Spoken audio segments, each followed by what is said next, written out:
안녕하십니까. 이준호의 돈 버는 부동산 시간입니다. 뭐 날씨가 더운 거 어떻게 하겠습니까? 즐기셔야죠. 이거 힘들다 그러면 날씨가 시원해진 것도 아니고, 요즘 너무 아이러니하게 감기 환자가 너무 많아졌어요. 하루 종일 에어컨을 틀다 보니까. 저도 집에 들어가면 보통 밤이 된데도 29도 30도 그렇더라고요. 24도로 낮춰놔도 한참 틀어야 되고, 전력 소비 이런 건 둘째치고 사람이 지쳐서 못 살겠습니다. 하여튼 이럴 때도 해 없을 때 적당한 운동도 하시면 좋은데 너무 더울 땐 조심하시고요. 자, 오늘은 법무법인 센트로의 전세경 변호사 모시고요. 지역주택조합 사업이 핫이슈인가 봅니다. 저희 이제 돈 버는 부동산에서 두 차례 좀 전변이 그 지주택에 대해서 했었는데 계속 문의가 들어오고 계속 그 피해 사례나 상담 요청이 들어온 거 보면 핫한 이슈인 것 같습니다. 이 취지는 너무 좋죠. 시세보다 15%에서 20% 싸게 내가 내 동호수를 지정을 해서 내 마음대로 먼저 선점을 할 수 있다. 근데 이거는 부동산을 취득하는 행위가 아니기 때문에 문제라는 거죠. 조합원의 지위를 취득하는 계약이기 때문에 만약에 이 조합이 우리 전변이 쭉 얘기하셨지만 조합에 가는 조합인지 안 가는 조합인지도 모르고 현재 상태도 모르고 앞으로 만약에 이 조합이 안 가게 됐을 때 내가 부담을 덜 한다고 싸게 산다고 들어왔는데 실질적으로는 기하급수적으로 주변보다 더 비싸게 산다든지 이런, 그래도 사기만 하면 다행이죠. 살 수 없는 경우에도. 하여튼 이 지주택에 대해서 굉장히 문제점이 많습니다. 일단 지주가 많으면 문제인데 오늘은 그 지주 얘기해 보겠습니다. 토지 소유자들도 우리 전변한테 그 의뢰나 상담이 많이 들어온다고 합니다. 이 조합원뿐만 아니라 지주들이라는 게 조금 의아한데요. 일단 우리 법무법인 센터의 전세경 변호사님 인사드리겠습니다. 네. 안녕하십니까? 네, 센트로 전세경 변호사입니다. 오늘은 어떻게 지주, 땅 주인, 토지 소유자로 어떻게 이 컨셉을 잡으셨어요? 네, 저한테 들어오는 사건을 위주로만 말씀을 드리는 네, 것인데 예. 사실 가장 많은 경우의 수는 해약자들이지만 그렇죠. 네, 이제 불안감을 느끼고 더 이상 추가로 돈을 못 낸다는 해약자분들이지만 그에 못지않게 많은 것이 이 사업구역 내에 땅을 갖고 계신 토지 소유자분들이십니다. 이분들이 저한테 문의 전화가 엄청 와요. 그래서 전화해서 대뜸하시는 소리가 지금 조합 측에서 나에게 이런 평당 어마어마한 액수를 주겠다고 하며 계약서를 쓰자 하는데 덜컥 쓰기가 너무 겁이 난다. 그렇죠. 근데 과연 써도 되느냐? 이 잔금을 내가 과연 받을 수 있느냐? 평당 이 가격 말고 좀 더 높은 가격에 쓸 수는 없는 것이냐? 네. 이런 자문뿐만 아니라 이미 썼는데 계약금, 중도금 지급 시기가 도과했다. 그러면 어떡하느냐? 이런 엄청 많은 질문들이 이 들어옵니다. 조합 측이라고 하는 시행사, 그러니까 일반 그 토지 개발이나 개발 사업을 할 때 이제 시행사죠. 시행사들이 하는 방법들이 에코티라 그래는 자기 자본 비율, 그러니까 그 토지 대금에 10%면 10%, 5%면 5% 적은 돈만 걸고, 그러니까 허가 조건부죠. 예를 들어 허가가 떨어지면, 예를 들면 시세가 100만 원인데 1000만 원인데 허가가 떨어지면 1300이나 1500원에 매입을 해주겠다고 일단 도장을 먼저 받는 경우가 왕왕 있었거든요. 네. 어떤 형태입니까, 여기는요? 그러니까 지역주택조합은 설립 단계가 조합 측면에서 얘기를 하면 조합 예. 설립이 일단은 돼야 그렇죠. 되니까 이제 그러려면 토지 매입이 아니고 지주들이 그래 이 땅 사용해도 좋아 종상향 시켜 여기 일단 개발해봐 라는 토지 사용 권한이라는 게 토지 80%, 사용, 토지 80%가 있어야 되는데 보통 그거 받을 때 권한 받을 때 플러스로 매매계약서에 계약금까지는 걸어놓은 계약서까지는 체결을 해요. 보통 그렇죠. 네네. 예. 근데 이제 이거를 한 번에 하는 구역도 있고 분리해서 하는 구역도 있지만 지주들은 매매계약서는 아직 가계약으로 놔둔 채로 예. 토지사용 동의서는 크게 나를 구속하지 않겠지. 이거 쓴다고 땅을 뺏기지는 않겠지. 하면서 이제 이 80% 이게 조합 설립 요건이죠? 네, 조합 설립을 하려면 매매계약서가 아니고 저 토지사용 권한, 사용해도 좋다는 지주의 동의서를 80%를 받고 나서 이제 조합 설립이 돼야 되니까 예. 사실 시행자 측, 조합 측에서는 야 매매계약서 다 좋아 일단 동의서 80% 빨리 받아라고 하면 그 매매계약서가 매우 뭐랄까 이제 지주의 구미에 맞춰서 원하는 거 다 해줄게. 그렇죠, 그래, 그렇죠. 알았어. 사실 이행 가능 여부, 그러니까 자기 자본 비율이 얼마인지 계산 정확히 해서 이 정도면 되겠다, 안 되겠다 이런 거 할 여력도 없이 일단은 계약부터 체결하려고 약간 무리한 계약으로 그렇죠. 갈 확률이 높아서 계약서는 사실 불이행될 확률이 상당히 높지요. 왜냐하면 시행자 측에서는 토지사용 권한을 빨리 얻어야지 조합원들의 불만을 잠재울 수 있을 것이니 그거 빨리 땡겨서 받아야 되는데 지주들은 뭐 하도 자기한테 와서 해달라 하는데 이 계약서의 구속력이 어디까지인지 내가 어디까지 이것을 뭐 담보할 수 있는지 내 땅을 뺏기진 않는 것인지 이제 그런 문제가 있는데 일단 그래도 계약서를 쓰면 나중에 조합 측에서 땅 팔지 말라고 가처분이 들어온다거나 뭐 동시행을 조건으로서 뭐 소송이 들어온다고 하면 불리해요. 그렇겠죠. 일단 토지 사용을 해준 거잖아요. 그럼요. 이 서류에 뭔가 써서 도장을 찍는 것은 이것은 매우 뭐랄까 이제 구속력이 높은 행위이기 때문에 이게 뭐지 잔금 지급일이 너무 추상적이다 뭐 이 계약서는 그냥 일반적인 가계약이다 이렇게 주장해도 인감도장까지 첨부된 그 계약서는 나중에 해석하기 나름인 거죠. 이 사업계획 승인 요건이 몇 %죠? 사업계획 승인 받으려면 매입률 매입이 95%가 돼야 되는 거죠. 여긴 매입이죠. 네네네.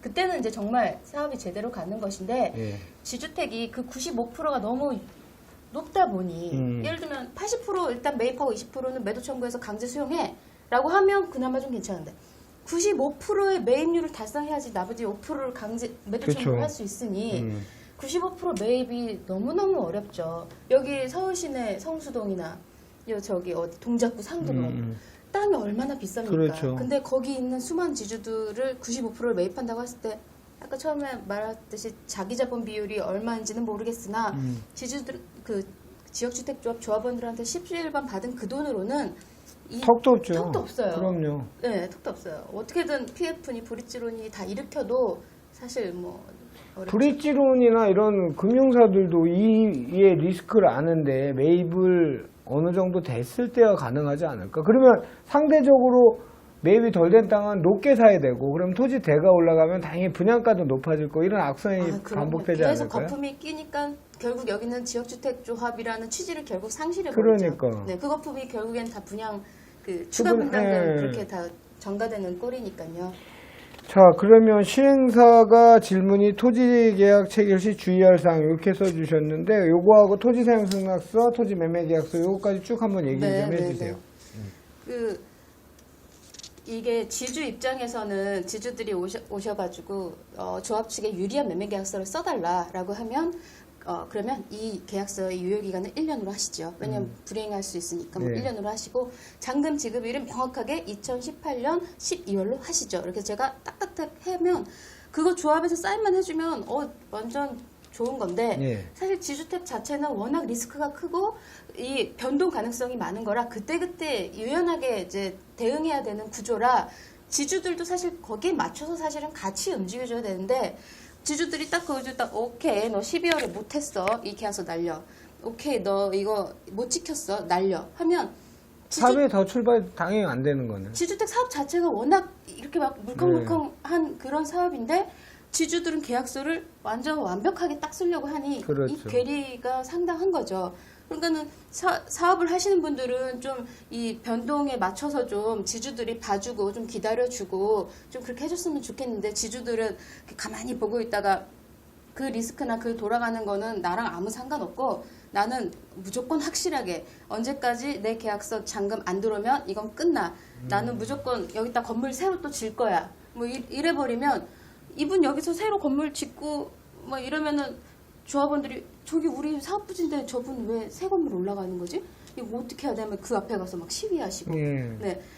제가 지주들 자문하면 너무 꼼꼼하게 자문을 해주면 야, 이 구역은 나 때문에 사업 안 될 수도 있겠다. 이제 이런 생각이 드는 거예요. 알박기가 되는 거네, 소위. 제가 너무 이 계약서를 탄탄하게 받아주니까. 그러니까 지주들은 뭐 저한테 와서 문구 하나 이제 세밀하게 해서 이제 보시는데 제가 보면 이거 만약에 이 계약서대로만 간다면 이 사업 구역 좀 봐줄 수도 있고 여러 가지 변동 가능한 그 리스크들 좀 유연하게 대응해줘야 되는데 이 계약서를 또 제가 그렇게 꼼꼼하게 해주다 보니까 참 이 괴리가 너무 참 근데 그렇다. 구역 지정 그 계약 기간 내에 이행을 못하면 그냥 지주들 입장에서 나 몰라라 하고 네, 이거 나 날려버리는 거죠. 난 거기다 건물 네. 질 거야 이제 네, 이런 네. 식으로 나온다는 네, 거죠. 네, 네. 아, 근데 뭐 그거는 최악의 경우고. 어쩔 수 없는 것이고 어쨌든 오늘은 지주의 입장에서 이 지주들도 불안하긴 불안하고 아, 제가 그렇죠. 현재 이 지주들을 이제 집단으로 대표해서 소송을 하고 있는데 네. 너무 억울하긴 억울합니다. 왜냐하면 그 지역주택조합 사업 시행하시는 분들이 사업 시행인가 95% 매입 언제 될지 몰라요. 10년 후에 될지도 모르는데 이 계약서들을 할머니 할아버지들이요 지주들이 굉장히 추상적으로 해서 다 받아놨어요.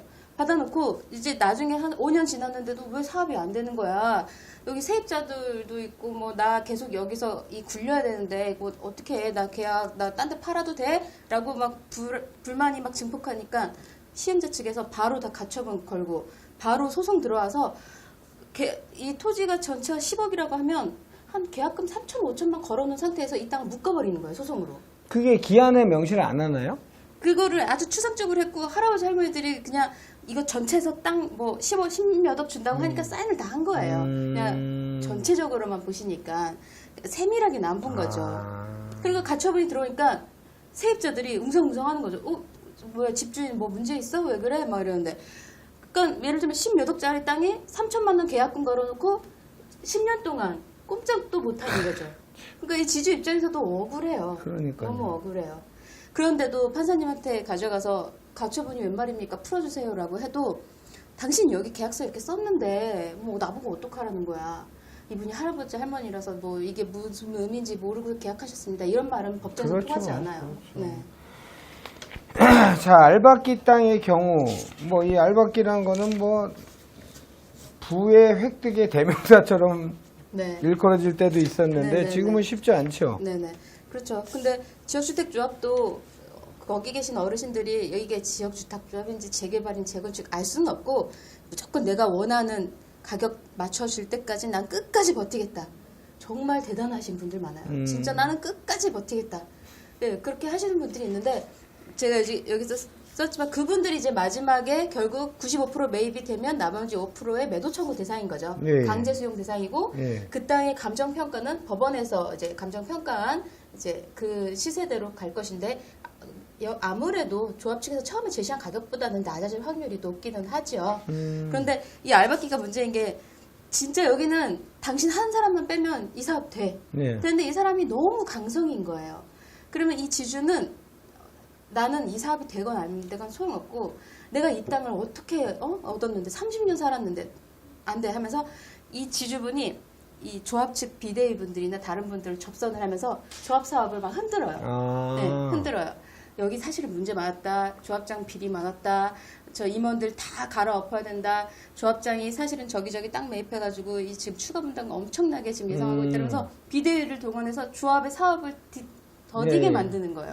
지주분들 대단하세요. 그 뒤에서 이제 막 이렇게 푸시 이렇게 하시면 여기 한참 이 땅 매입하려다가 결국에 그 비대위 불 끄느라고 이 사업이 늦어질 거다가 안 되다가 그렇죠. 막 이러기도 하면은 지주분은 나 그 가격에 파느니 나는 안 파는 게 나아. 이제 그러신 분들은 이제 그렇게까지 되는데 뭐 이런 경우도 있고 이거 어디까지나 경우에 쓰고 또 다른 경우에는 끝까지 버티다가 결국엔 시군구청의 합의하에 그 구역만 빼고 아파트 짓는 경우도 있고요.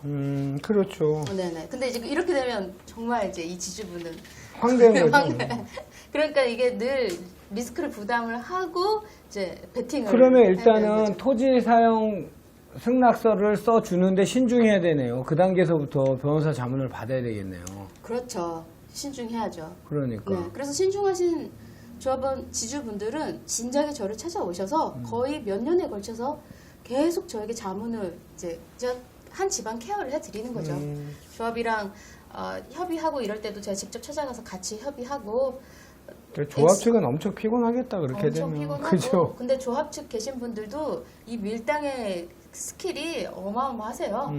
서로 딱 원하는 그 조건이 맞춰질 때까지 그 포기를 감수하고 이게 무산되는 것을 감수하고라도 끝까지 붙으세요. 네. 그래서 이게 어디서 합의점을 찾아낼 것인가. 그러니까 결국에 돈이 급한 사람인가 아니면은 그 천천히라도 나중에 그 돈을 받을 것인가, 그분 지주분의 컨디션을 컨디션에 따라서 그 협상은 다 달라지겠죠. 자, 그러면 지주 입장에서 토지 사용 승낙서를 그 조합이랑 쓸 때 특약상 뭐 어떤 것들 예시를 한번 들으면 몇 가지 어떤 거를 꼭 집어넣어야 될까요? 이건 어디까지나 지주분의 그렇죠, 입장이시고요. 지주 입장에서. 네, 지주 입장에서는 이제 사업 시행자분들이 종이 같은 거 들고 올 때 예, 예. 이게 매매계약서인지 토지 사용 권원, 토지 사용 동의서인지를 일단 구분을 좀 하시고 구분을 하신 다음에 지금 여기 봐서는 도대체가 이 뭐 종상향이 될지 여기에 과연 아파트가 들어설지 내가 봐선 도저히 시군구청에서 협조를 안 할 것 같은데 라는 불안감이 있으시다면 거기다가 이 본 이제 서류의 효력은 이제 1년 정도를 효력으로 삼고 만약에 토지사용 동의서는 써줬지만 이제 계약서 말미했다가 네. 이 계약이 무효가 될 경우에는 토지사용 동의서도 같이 무효가 된다. 이제 이런 식으로 연계해야지 안 그러면 두 개가 분리돼서 계속 따로 돌아다녀요. 이 특약을 넣으면 이 특약이란 거는 그 임의 규정이 아니고 강제 규정이죠. 특약은 그 둘의 구속할 수 있는 법보다도 더 강한 거죠. 그렇죠. 그러면 토지 사용 승낙하지만 이번에 아까 얘기한 것처럼 1년 후에 만약 이 사업이 진행 안 되면 이 토지 사용 승낙해 준 것도 무효로 한다는 거는 유효한 법률행위네요. 둘 간에 있어서는요. 그렇죠. 둘 간에 네네. 있어서. 여기에 대해서 만약에 주택법이 규율을 한다면요 모르겠지만 예. 지금 이건 어디까지나 사적 자치에 입각한 매매 계약서니 그렇게 한다면 그렇게 가는 거죠. 근데 시군구청에서 이렇게 심사할 때 1년 조건이 달려있네? 다시 받아오세요. 이거 안 돼요. 그렇지. 네. 그게 또 문제네. 네. 야, 이거는 진짜 딱 정답이 없겠다. 그죠? 그럼요. 사업할 때 그럼요. 1년이면 충분하다는데 우리도 뭐 부동산 개발 사업을 해도 하다못해 서로 반려 한 번만 되고 보완 한 번만 들어도 2, 3개월 지체는 금방 되는 건데 그 수많은 지주도 작업을 하려면 1년에 했는데 2년이 될 수가 있어요. 예를 들면. 그러면 1년에 전에 건 이런 조항을 넣으면 무효가 되면 또 다시 받아야 되면 조건이 또 컨디션이 또 바뀔 거 아니에요. 그러니까 지주가 하시는 분들이 정말 능력자이신 분들이 많이 들어가야 되시는 게 그런 분들은 지주의 의중을 잘 간파해서 저분이 지금 뭐가 제일 급한가를 본 다음에 1년 문구를 빼고자 한다면 예를 들면 평당 액수를 올려준다거나 그렇지. 지급 시기를 좀 당겨준다거나 이제 뭔가 그분이 원하시는 조건을 내걸어야 그 조건을 빼주겠죠. 그렇죠. 네. 그래서 참 변호사 개입을 할 수밖에 없는 이제 또 특약 뭐 짧은 거 한두 개 또 말로 설명할 수 있는 게 어떤 게 있을까요? 특약 같은 거 넣는 것이요. 예. 네. 아까 이제 말씀드렸듯이 이제 두 개 서류 구분하는 것과 네. 이제 토지 기한, 사용 매매 계약서. 그리고 무엇보다도 제일 중요한 건 잔금까지 다 받고 떠나려면 네. 그 잔금 지급 시기 같은 것을 명확하게 예를 들면 아주 애매하게 뭐 구청에 사업계획 승인 신청 대부분 그렇게 하죠. 근데 안 된다고요. 그럼 어떻게 날지 알지? 그러면 10년이 지날지 5년이 지날지 알 수가 없어요. 아니 근데 특정을 진다는 건 좋은데 적어도 가로치고라도 어. 최대한의 기한은 뭐 2018년 12월로 한다. 뭐 이렇게 조금 세밀하게, 조금 러프하게 더 잡더라도. 디테일하게, 해석의 여지를 둘 수 있게 라고 해야지. 너무 추상적인 거에 그냥 무턱대고 사인을 하신다는 게 문제인 거죠. 아니 뭐 지주 입장도 어렵고 조합업장도 어렵고 이게 어려운 사업이에요. 제가 이제 한 가지 말씀드리면 지주분들은 이제 딱 왔을 때 결정을 하셔야 돼요. 돈을 적게라도 빨리 받고 나갈 것인가, 여기 지주택이 워낙 문제가 많다니까, 아니면 그냥 나도 여기서 끝까지, 어차피 나 여기 떠나기 싫은데 끝까지 한번 밀당하면서 버텨서 액수 많이 받아서 어디 한번 보자라고 할지는 결정을 하셔야 돼요. 근데 많이 받는 것 자체가 사업이 진행돼야 많이 받는 거 아니에요. 어쨌든 지주는 시행사가 예를 들어 사업이 안 되는데 그 땅값을 줄 리는 없을 거 아니에요. 그런데 역세권에 사업이 될 만하니까는 들어오는 거잖아요.